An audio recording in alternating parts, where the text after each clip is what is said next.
আর নাপাক না হইলেই যে হালাল এটাও না, কিন্তু নাপাক জিনিস আলাদা আর হালাল আর হারামের জিনিস আলাদা।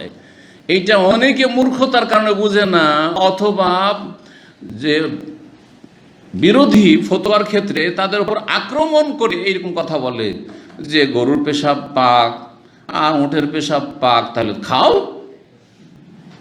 না। আমি বলে মাটি পাক কিনা, শুধু পাক না, মোতাহেরও, তাহের না, পাক করে আমাদেরকে। পানি নেই, মাটি সারা জীবন আমাদেরকে পাক পবিত্র করবে। সারা জীবন যদি পানি না পাই তাহলে মাটিতে কি করব, তেমন করতে থাকবো, আর আমার ফরজ গোসুলেরও কাজ হয়ে যাবে, আর তারপরে উজুরও কাজ হচ্ছে না, হচ্ছে না। কেউ যদি বলে মাটি যখন পাক তাহলে খাওয়া হালাল, চলবে? কারণ হানাফি কিছু গোঁড়া হানাফি মোতাসেবরা, আপনাদেরকে বলি, মোতাসেব হানাফিরা, যেহেতু হানাফিদের কাছে মনি নাপাক, আরও কিছু ফোকা আছে যা মানি নেই, ইখতিলাফ আছে। বীর্য, মানুষের বীর্য যা দিয়ে মানুষ তৈরি, আল্লাহ সৃষ্টি করেছেন, এই বীর্য পাক না নাপাক? তো হানাফি মজহাব কি নাপাক, শাফি মজহাব পাক, আহলে হাদিস অধিকাংশ বলছেন পাক, কিন্তু কিছু আলেমরা যেমন ইমাম শৌকানি বলছেন না পাক, তবে হালকা না পাক ইত্যাদি এ ধরনের। তো যাই হোক, না পাক বা পাক, ঠিক না?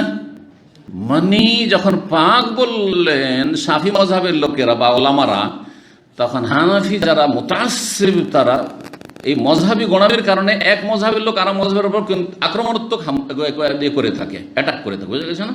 আক্রমণ করে থাকে, কথার আক্রমণ, কাজের আক্রমণ। এই যে মসজিদের আক্রমণ, মসজিদ তৈরি করতে দেয় না, কিসের জন্য? মজহাবি গোনামের কারণে। না হলে তোমরা তোমাদের মসজিদ তৈরি করছো, কে বাধা দিচ্ছে? আরে মসজিদ কেন, মাজার তৈরি করে শিরক কুফরি করছো, গায়রুল্লাহকে ডাকছো, বাধা দিচ্ছি?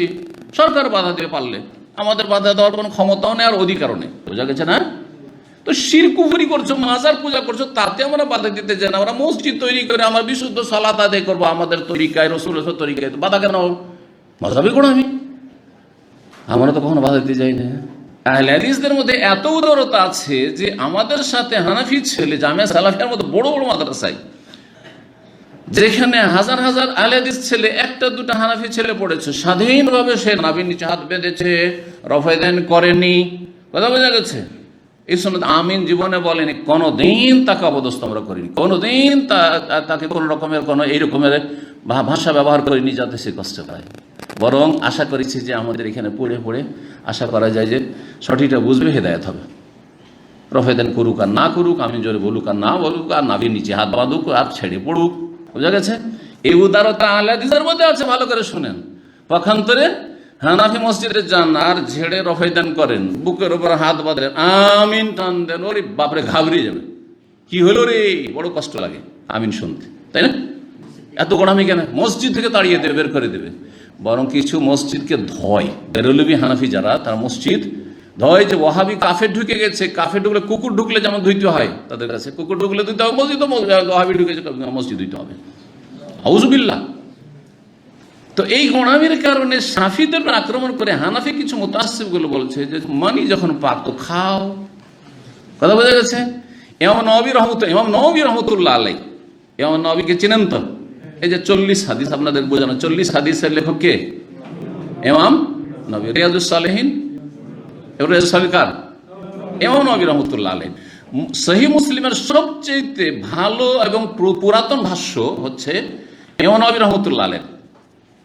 তো ইমাম নবী রহমতুল্লাহ আলাইহি এই সহিহ মুসলিমের ভাষ্যে লিখেছেন এর রদ, যেভাবে বললাম আমি। যখন হানাফিরা গোনারা বলল যে তোমাদের কাছে যখন বীর্য পাক তো বীর্য খাও, তখন বলছে অনেক কিছু পাক আছে কিন্তু খাওয়া জায়েজ নাই, অনেক কিছু পাক আছে কিন্তু খাওয়া হালাল নাই। তো পাক আলাদা, পাক না পাকি আলাদা, আর হালাল হারাম আলাদা মাসলা, বোঝা গেছে কিনা? পাক না পাকি আলাদা জিনিস, আর খাওয়া জায়েজ না জায়েজ আলাদা জিনিস। বালি পাক না পাক? পাক, বালি খাওয়া জায়েজ। সিমেন্ট পাক না পাক? সিমেন্ট খাওয়া জায়েজ। তখন মাসলা আসবে যে এটা শরীরের জন্য ক্ষতি করে না উপকার করে। যদি উপকার করে তো খাওয়া জায়েজ, যদি অপকার করে তাহলে। ভাত তরকারি যদি গন্ধ হয়ে যায়, আপনারা ব্যাচেলার কিন্তু একটু বেশি করে পাকিয়ে নেন, আর অনেকে বাসি খান না বা গন্ধ ছুটে যায় মাঝে মাঝে, ডালে গন্ধ হয়ে গেছে, গোস্তে তরকারিতে গন্ধ হয়েছে গরমে থেকে, পাক না পাক? পাক। কিন্তু খাওয়া এখন দেখতে হবে। না যায় ঢালাহারে বললাম হালকা একটু ওর টেস্টটা খারাপ হয়েছে, এটাতে স্বাস্থ্যের জন্য কোনো ক্ষতি তেমন নেই, কিন্তু অরুচি লাগছে, খেতে পারেন, জায়েজ। কিন্তু যদি দেখা যায় এমন গন্ধ ছুটে গেছে যে ব্যাকটেরিয়া হয়ে গেছে, যেটা পেটে গেলে আপনার শরীরের চরম ক্ষতি করবে, তাহলে তো বলে হারাম, তাহলে খাওয়া। এবার বুঝতে পেরেছেন? তো শরীয়তকে বুঝতে হবে, কোরআন সুন্নাহ ভিত্তিক ফিকহ দিয়ে, কোরআন সুন্নাহর আলোকে ফিকহ গড়ে তুলতে হবে। আর এই নয় যে মযহাবী গোঁড়ামির নাম ফিকহ, মযহাবী গোঁড়ামির নাম ফিকহ না, ফিকহ হচ্ছে কোরআন সুন্নাহর গভীর জ্ঞানের নাম। জি, তো আশা করি বুঝতে পেরেছেন বিষয়টি।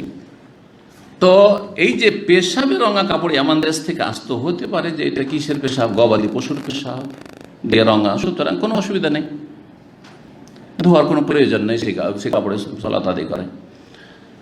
আর যদি নাপাক পেশাব হয়, অর্থাৎ এমন কোনো পশুর পেশাব, যে পেশাব গাধার পেশাব, ঠিক আছে, খচ্চরের পেশাব, হাতির পেশাব, বুঝা গেছে, তাহলে বলতে হবে যে সেটা পেশাব দিয়ে রঙা হয়েছে, আর সেই কাপড়ে জহুরি রাহিমাহুল্লাহ সালাত আদায় করেছেন, কিন্তু সেই কাপড়টা বাদাল গাসলে, ধোয়ার পরে, সেই কাপড়টা ধোয়ার পরে ধুয়ে নেন, ধুয়ে নিয়ে সালাত আদায় করেন। জি।